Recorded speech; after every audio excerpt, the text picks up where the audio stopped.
Howdy folks, Nick Tomachek here, Public Information Officer for the county. I'm here with the county's Public Works Director, Jason Autry. We're up in Crestview, there's a lot going on. Yeah, a whole lot. In fact, you can see behind us here, this is the interchange with Interstate 10 and our new PJ Adams, our Southwest Crestview Bypass.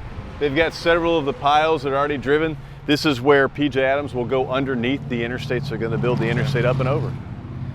Speaking of PJ Adams, work continues to progress pretty well on PJ Adams. I know a lot of folks might be frustrated with that, but you know, progress is happening and that will be finished. We're thinking sometime soon. It's coming along soon. In fact, the thing that's really important to us is to see progress in the field.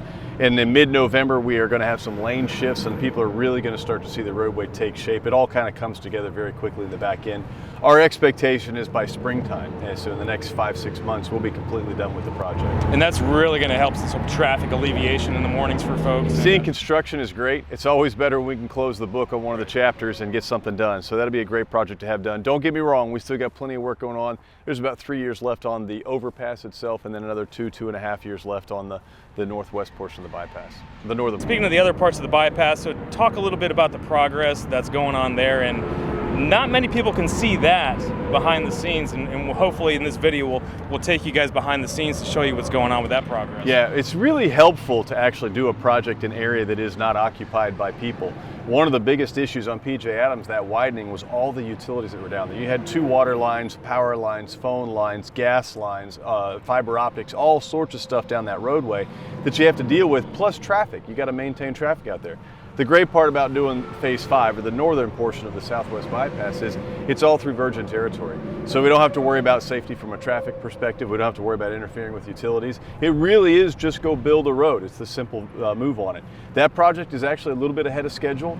The long pole in the tent is the construction of the bridge, which we'll get a good look at that. We've actually got sections of the pans up now where will actually be the bridge deck itself. So it's making great progress. We're thinking that within 2 years we'll have that opened up and ready to go. And like I said, about 3 years we'll have the full-on interchange, and I think that'll really make a difference in the Crestview movement of traffic. Absolutely, and you know, as you mentioned, this FDOT project, the county, there's a lot of pieces moving at the same time, and there's probably not a whole lot of places in the state that are doing things as well as far as progress as Okaloosa County is. I don't want to speak for South Florida because that's a different part of the state altogether, but in Okaloosa County, this is the single biggest capital improvement project that we have ever taken on. By the time you combine PJ Adams with the interchange, with the bypass, you're talking $200 million worth of work.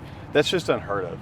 You know, for us to have a $10 million project is a big project in our capital improvement plan. So to think about $200 million, you're opening up land, you're opening up all new ways to get around the community. It's going to be a huge impact. One of the things I think is important to note is, you know, there's multiple funding sources for a lot of this, but one of the major components of the funding part of this is the voter-approved infrastructure surtax. Yeah, big piece of what we had. So the funding sources are DOT, county tax dollars, city tax dollars, and then of course our Triumph grant. But the reality is the only reason we got the Triumph grant and the DOT agreed to it was because we had that surtax to leverage on top of it. Between the city and the county, we've got about $35–40 million that we're putting into this project of that $200 million. So we took, let's just use the high end, $40 million and turn it into $200 million. That's a really good return on investment. And of course, like you said, it's voter approved. I can't thank the citizens enough for trusting us to do this. And I'm hopeful and optimistic. In fact, I'm confident that they're going to see that it was totally worth it by the time we're done. And you can learn all about the other voter approved infrastructure surtax on our website at myokaloosa.com.